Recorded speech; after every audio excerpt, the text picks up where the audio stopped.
Bismillahirrahmanirrahim. Pada video kali ini kita akan membahas tentang klasifikasi zat yang part 2 ya. Yuk, buruan kita tonton.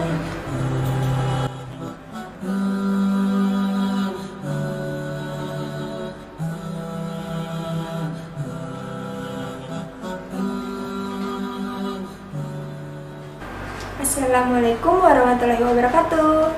Halo semuanya, apa kabar? Hari ini kita akan belajar tentang klasifikasi zat yang part kedua ya. Oke, sebelumnya jangan lupa berdoa dan kita mengucapkan basmalah terlebih dahulu biar makin semangat. Bismillahirrahmanirrahim. Langsung aja ya kita mulai. Nah, ini pada video part yang pertama kita udah membahas tentang wujud zat, kemudian kita udah belajar tentang perubahan zat. Sekarang kita akan belajar tentang pembentukan atau zat pembentuk, yaitu ada zat tunggal dan campuran. Kemudian kita akan belajar tentang metode pemisahan campuran, yaitu di sini ada filtrasi, destilasi, dekantasi, evaporasi, sublimasi, dan ekstraksi. Oke, langsung aja kita bahas ya. Yang pertama, kita akan membahas pembentuk zat. Nah, pembentuk zat di sini ada dua. Ada zat namanya zat tunggal dan ada yang namanya zat campuran. Terus, oke, langsung aja. Nah, yang pertama ada zat tunggal. Zat tunggal di sini biasanya bernama unsur. Nah, unsur itu adalah zat yang tidak dapat diuraikan menjadi zat yang lebih sederhana. Jadi dia hanya ada satu unsur. Gitu. Contohnya aluminium itu simbolnya Al, karbon itu simbolnya C, besi simbolnya Fe, oksigen simbolnya O, hidrogen simbolnya H, helium simbolnya He, air raksa simbolnya Hg.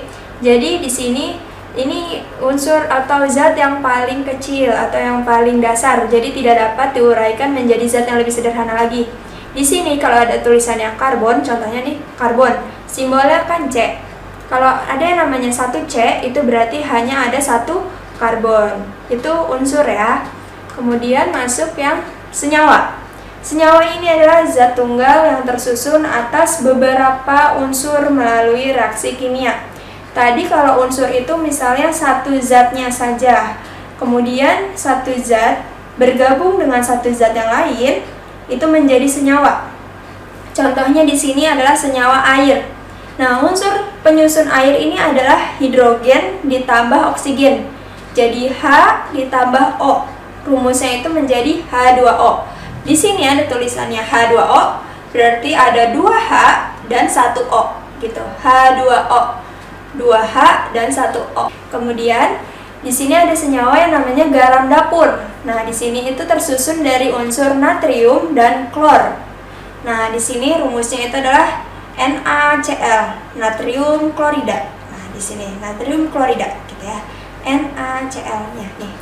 Jadi kalau garam dapur yang ada di rumah kalian itu adalah rumusnya adalah NaCl. Kemudian ada senyawa gula, yaitu unsur penyusunnya itu ada karbon, oksigen, dan hidrogen. Jadi ada unsur karbon, oksigen, dan hidrogen. Rumusnya itu adalah C12, H22, dan O11. Jadi di sini 12 itu adalah karbonnya, 12C di sini ya. Kemudian ada H22, berarti ada 22 unsur hidrogen. Kemudian ada O11, jadi ada 11 unsur oksigen, seperti itu. Kemudian ada asam cuka, di sini itu ada unsur penyusunnya itu adalah karbon, oksigen, dan hidrogen. Nih, sama ya ternyata ya. Gula sama asam cuka, unsur penyusunnya ada karbon, oksigen, dan hidrogen. Sama juga nih sama alkohol, karbon, oksigen, sama hidrogen. Cuma jumlahnya itu berbeda di sini. Nah, di sini kalau yang asam cuka, C-nya itu ada 2. Nah, ini C.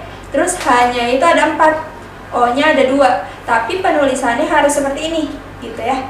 Biar tidak tertukar. Maksudnya kenapa penulisan seperti ini? Karena bentuk atau ikatan molekulnya itu seperti ini. CH3COOH. Gitu.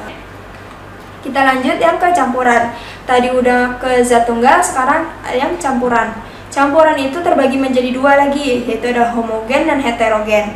Kita bahas yang homogen terlebih dahulu. Homogen itu adalah campuran antara dua zat atau lebih yang partikel-partikel penyusunnya tidak dapat dibedakan lagi.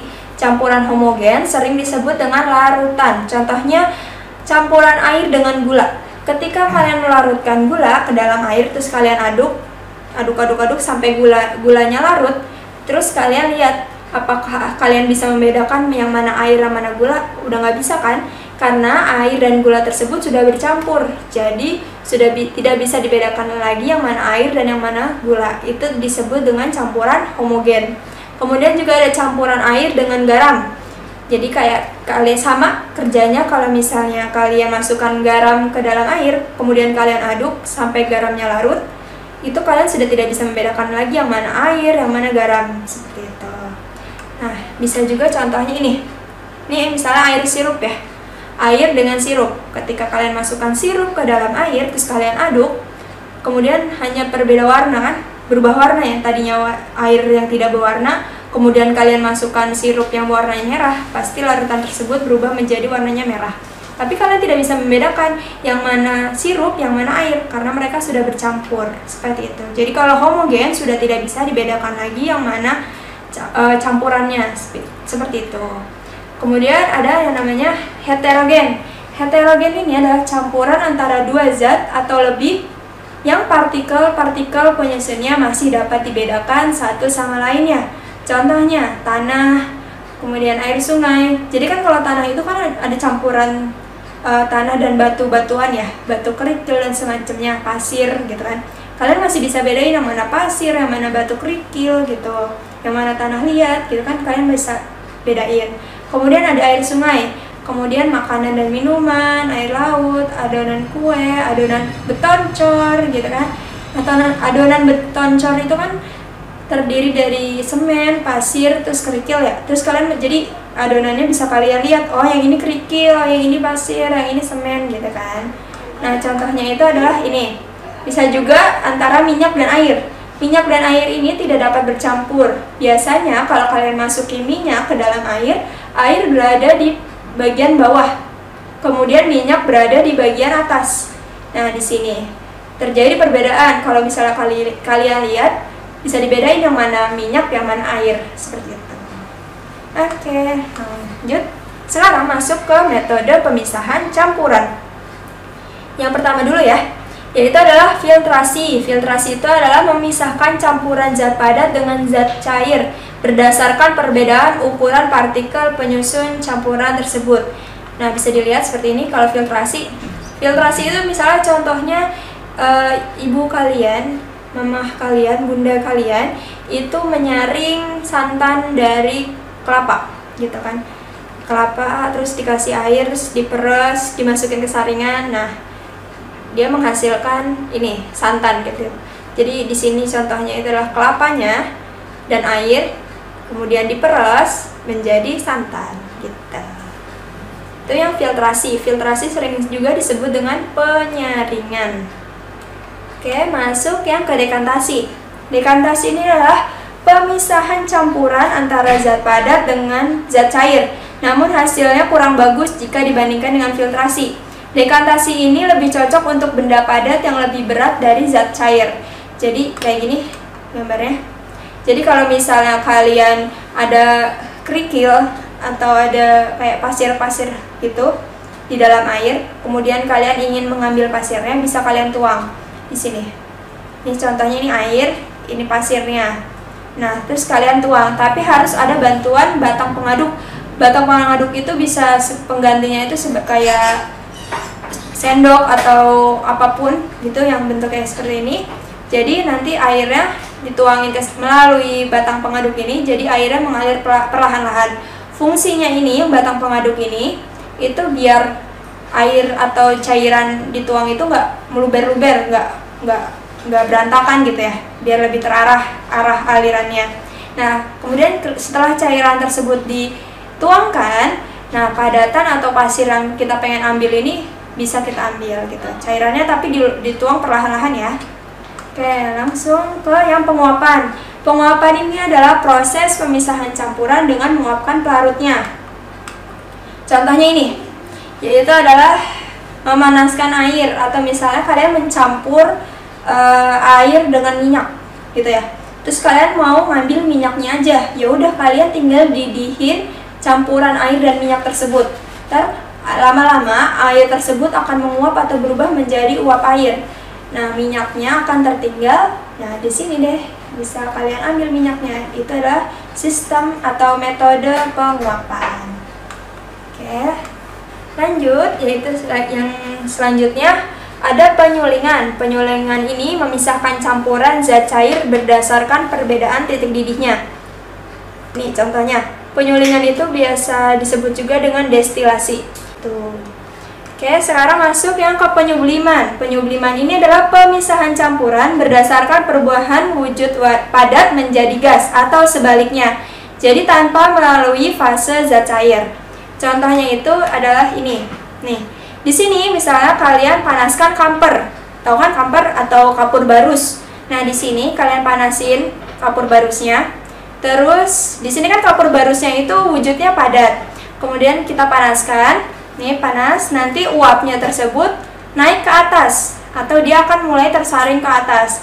Nah, di atas ini, jadi di sini nih, ini padat, dia berubah menjadi uap. Saat naik ke atas, dia akan berubah menjadi padat gitu. Jadi dari padat ke gas. Jadi tanpa melalui fase cair. Kemudian masuk yang ke ekstraksi. Ekstraksi ini adalah pemisahan campuran berdasarkan pada zat terlarut di dalam pelarut yang berbeda. Contohnya itu yang seperti ini nih. Nah, ini namanya reflux atau ekstraksi juga. Jadi misalnya kalian ingin mendapatkan minyak kacang. Minyak kacang hanya mendapatkan minyak kacang dari kacangnya gitu ya. Di sini kalian masukin kacangnya yang udah diberi perlakuan, misalnya udah ditumbuk, udah ditambahin zat-zat tertentu. Nah, di sini. Kemudian di sini nanti kayak dipanasin juga, kayak destilasi tadi, penyulingan tadi, dipanasin. Nanti uapnya itu akan mengalir ke atas dulu nih. Set, ngalir ke atas. Jadi dari uap mengalir ke atas, kemudian ngalir lagi ke sini. Dia masuk ke sini itu udah bentuk menjadi minyak kacang. Macam-macam ekstraksi itu ada banyak. Ada yang kalau bisa kalian lihat, kalau kalian mau cari di Google, bisa dikocok seperti ini, nanti terjadi perbedaan fase atau perbedaan lapisan. Ada juga yang ekstraksi dengan reflux seperti ini, macam-macam pokoknya. Oke, sekian video kali ini. Ini video yang part kedua ya, jangan lupa ditonton dan jangan lupa untuk dikerjakan latihan soalnya. Kurang lebihnya mohon maaf. Wabillahi taufiq wal hidayah. Wassalamualaikum warahmatullahi wabarakatuh.